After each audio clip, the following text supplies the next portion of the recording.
Hello guys, बहुत सारे लोग यूट्यूब पे कमेंट बॉक्स में या फिर इंस्टाग्राम पे या टेलीग्राम पे आके हमें सवाल करते हैं कि सर हमें इनकम टैक्स किस तरह से भरना है फॉरेक्स ट्रेडिंग के ऊपर में, और फॉरेक्स ट्रेडिंग अगर बैन है तो हम इंडिया के अंदर में अगर करते हैं तो हमारी साथ क्या क्या चीज़ें हो सकती हैं। बैंक अकाउंट हमारा ब्लॉक हो जाएगा या फिर हमारे घर पे नोटिस आ जाएगा या फिर कुछ इस तरह की चीज़ें अगर होती हैं तो हम फिर क्या करेंगे। तो सबसे पहली बात यह है कि इंडिया के अंदर में फॉरेक्स ट्रेडिंग कभी चालू ही नहीं हुआ है। फॉरेक्स ट्रेडिंग इंडिया के अंदर में पहले से बैन है। तो फिर अभी बैन होने का मतलब क्या है?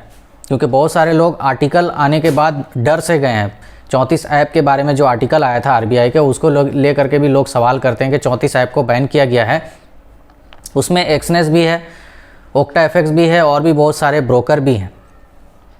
तो सवाल ये है कि फॉरेक्स ट्रेडिंग को अगर हम करते हैं तो हमारे घर पे नोटिस आ जाएगा, क्या हमारा अकाउंट ब्लॉक हो जाएगा? ये चीज़ मैं यहाँ पे बताने वाला हूँ। साथ ही अगर आप फॉरेक्स ट्रेडिंग कर रहे हो तो इनकम टैक्स फाइल कैसे करना है वो भी मैं इस वीडियो में बताने वाला हूँ। तो सबसे पहले तो वीडियो को लाइक कर दो, चैनल को सब्सक्राइब कर देना, क्योंकि ऐसी वीडियोस आपको और भी मिलती रहती हैं हमारे चैनल के माध्यम से। सबसे पहली जो ज़रूरी बात है कि फॉरेक्स ट्रेडिंग अगर आप करते हो तो आप फॉरेक्स ट्रेडिंग में किसी भी ब्रोकर में डिपॉजिट विड्रॉल करते हो तो मेन मुद्दा यही है कि डिपॉजिट विड्रॉल जो हम करते हैं हमारा अकाउंट ब्लॉक हो सकता है। तो बिल्कुल भी ऐसी बात नहीं है। जब आप फॉरेक्स ट्रेडिंग करते हो तो फॉरेक्स ट्रेडिंग के अंदर में जो फॉरेक्स ब्रोकर होते हैं उन्होंने कुछ एजेंसी को हायर करके रखे होते हैं। जैसे कि अगर हम एग्जांपल से समझें, इंडियन एक्सचेंज है वजीरेक्स, बहुत बड़ा एक्सचेंज है इंडिया के अंदर में क्रिप्टो का। वहाँ पे अगर हम डिपॉजिट का देखें तो वांडरवेग के नाम से उनका एक एजेंसी का नाम आता है। हो सकता है अभी एक एजेंसी ने नाम चेंज हो गया होगा, लेकिन मैंने काफ़ी सारे विड्रॉल किए। वहाँ पे जो एजेंसी लिख करके आती हैं वांडरवेग के नाम से, जब मैं विड्रॉल करता हूँ तो वांडरवेग नाम लिख करके आता है कि वांडरवेग की तरफ से आपको इतने पैसे रिसीव हुए हैं। तो इन्होंने एक एजेंसी हायर करके रखा होता है और वो जो एजेंसी है अपने बैंक अकाउंट्स उन्होंने ओपन करके रखे होते हैं लीगली, क्योंकि बैंक अकाउंट ओपन हो रहे हैं। काफ़ी बड़ा अकाउंट है, ओवरड्राफ्ट अकाउंट है, करेंट अकाउंट है। तो इतना बड़ा अकाउंट आरबीआई के नज़र में ही ओपन होता है, कोई छोटा मोटा बात नहीं है। तो वे लोग डिपॉजिट विड्रॉल दे रहे हैं, मतलब कि आपका जो मनी है वो एजेंसी के थ्रू आ रहा है, ना कि फॉरेक्स ब्रोकर के थ्रू आ रहा है। अब अगर हम एक्सनेस की बात करें, ओक्टा एफएक्स की बात करें, तो सबसे पहले अगर हम एक्सनेस की बात करें तो एक्सनेस के अंदर में काफ़ी टाइम से राधे एक्सपोर्ट बोल करके नाम आ रहा था। अभी हो सकता है चेंज हो गया होगा। तो राधे एक्सपोर्ट एक एजेंसी का नाम है, उन्होंने उसको हायर करके रखा हुआ है और वो जो एजेंसी है लीगली हर एक डॉक्यूमेंट्स को दे करके अपना अकाउंट ओपन की है और वो लोग रिटर्न फाइल भी कर रही है, इनकम टैक्स भी पे कर रही है। बहुत ही अच्छी बात है, कोई दिक्कत वाली बात नहीं है। आप वहाँ पे डिपॉजिट करते हो, उन लोगों ने अपना बिजनेस शो किया हुआ है कि हम इस तरह का एक बिजनेस करते हैं, यूज़र्स को पैसे ट्रांसफ़र करवाते हैं, है ना, डिपॉजिट लेते हैं और हमारा ये बिज़नेस है। उसके ऊपर वो टैक्स भी दे रहे हैं गवर्नमेंट को।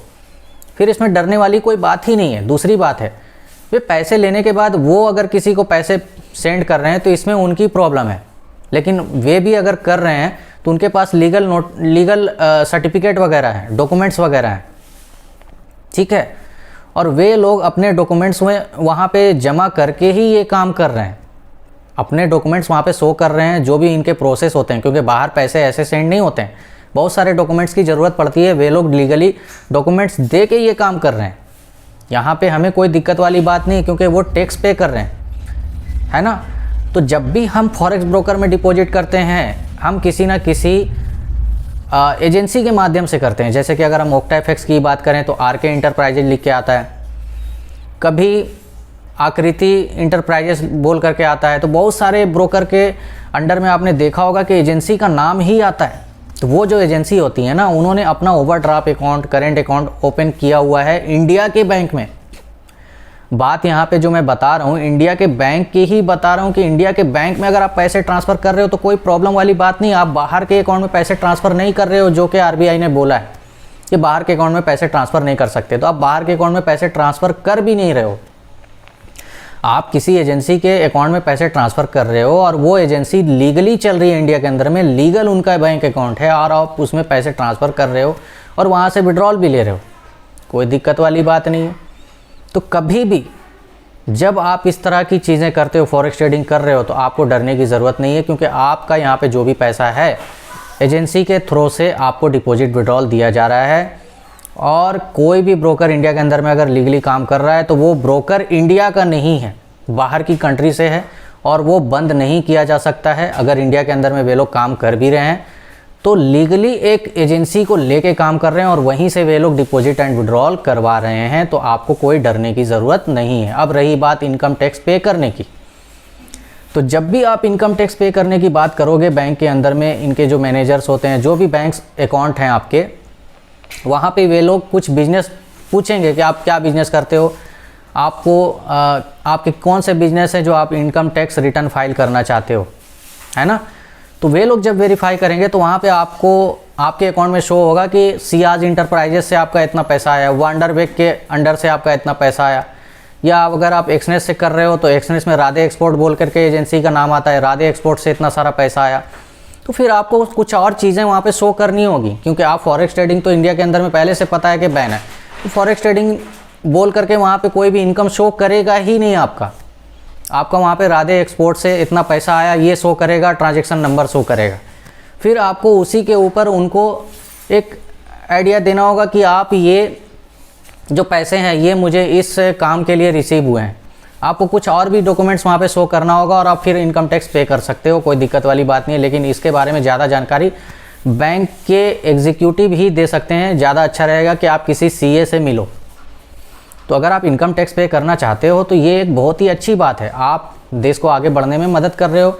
और जो एजेंसी पहले से वर्क कर रही है ब्रोकर के साथ में, वो भी इनकम टैक्स पे कर रही हैं, क्योंकि उनका ओवरड्राफ्ट अकाउंट है, करेंट अकाउंट है, तो ऐसे ही ओपन नहीं हो गया, लीगली ओपन है उनका जो अकाउंट है, आप उसमें पैसे ट्रांसफ़र करते हो।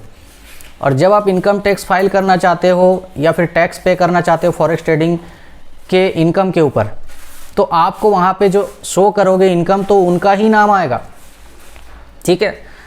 तो उनके नाम के जो पैसे आपके अकाउंट में आते रहते हैं जाते रहते हैं, तो उस पर ही आपको कुछ ना कुछ बिजनेस शो करके इनकम टैक्स पे करना होगा। आप फॉरेक्स ट्रेडिंग वहाँ पे शो नहीं कर सकते हो, क्योंकि फॉरेक्स ट्रेडिंग के नाम से बोल के कोई आपका पैसा आया ही नहीं। और जैसा कि पता है कि फॉरेक्स ट्रेडिंग पहले से बैन है, तो आपको अगर टैक्स ही देना है तो आप वहाँ पे कुछ भी शो करके कोई भी बिजनेस आप शो कर सकते हो। और ये चीज़ें लीगली हैं, बैंक के एग्जीक्यूटिव ही आपको एडवाइस दे देंगे। तो डरने की कोई ज़रूरत नहीं है, आप अच्छे से वर्क कर सकते हो। इंडिया के अंदर में जो भी फॉरेक्स ब्रोकर चल रहे हैं वो बाहर की कंट्री के लाइसेंस से हैं, वो बैन नहीं हो सकते हैं, है ना। लेकिन अगर यहाँ पे चल भी रहे हैं तो उन्होंने एक एजेंसी को लेके रखा हुआ है और उस एजेंसी को उन्होंने लीगली हायर किया हुआ है। वो एक लीगल एजेंसी है, वो कोई भी धोखाधड़ी का काम नहीं कर रही है, वो डिपॉजिट विड्रॉल दे रही है और उन्होंने जो भी अपना बिजनेस शो किया है उसके ऊपर वो टैक्स भी पे कर रही है, उनके पास लीगल डॉक्यूमेंट्स है। अब वे हमारे पैसे को लेके बाहर की कंट्री के अकाउंट में अगर डालते हैं तो उसके ऊपर भी उन्होंने लीगल डॉक्यूमेंट्स वगैरह दिए हुए हैं, क्योंकि ऐसे ही कोई पैसे ट्रांसफ़र नहीं कर सकता किसी भी अकाउंट में। आपने INR के अकाउंट में देखा होगा कि पैसे डायरेक्टली आप बाहर के अकाउंट में ट्रांसफ़र नहीं कर सकते हो, कुछ लोग लीगल डॉक्यूमेंट्स की ज़रूरत पड़ते हैं। तो उन्होंने वो सारी प्रोसेस की हुई हैं, आपको डरने की ज़रूरत नहीं है। मैंने साफ साफ क्लियर कर दिया यहाँ पे कि अगर आप फॉरेक्स ट्रेडिंग करते हो तो आपको कोई भी नोटिस नहीं आने वाला है और आप एक लीगल एजेंसी के थ्रू पैसे डिपॉजिट विड्रॉल कर रहे हो। और जो ब्रोकर है, इस वीडियो का जो फाइनल कंक्लूजन यही निकलता है कि आपको अगर आप फॉरेक्स ट्रेडिंग कर रहे हो तो एक लीगल ब्रोकर लीगल एजेंसी के थ्रू कर रहे हो, तो आपको कोई भी डरने की ज़रूरत नहीं है। आप उनके द्वारा डिपॉजिट विड्रॉल कर रहे हो, ना कि आप डायरेक्ट बाहर के अकाउंट में पैसे भेज रहे हो, मतलब बाहर के यूरो के अकाउंट में या USD के अकाउंट में पैसे ट्रांसफ़र नहीं कर रहे हो, तो आपको डरने की ज़रूरत नहीं है। और अगर कोई ट्रेडिंग से रिलेटेड सवाल है कि आपको सपोर्ट रेजिस्टेंट कैसे फाइंड आउट करना है, या फिर चार्ट को कैसे एनालाइज करना है, करेंसी के प्राइस को कैसे एनालाइज करना है ना, ये चीज़ें भी बहुत सारी वीडियोस में मैंने बताई हैं, आप चेक कर सकते हो, बहुत सारे नॉलेज गेन कर सकते हो। और लाइव ट्रेनिंग भी दी जाती है सैटरडे संडे को, तो आप हमारे लाइव ट्रेनिंग प्रोग्राम को भी ज्वाइन कर सकते हो अगर आपको सीखना है, तो अगर आप बिगिनर हो तो ठीक है। तो अब हम लोग मिलते हैं नेक्स्ट वीडियो में नए टॉपिक के साथ। Okay, thanks.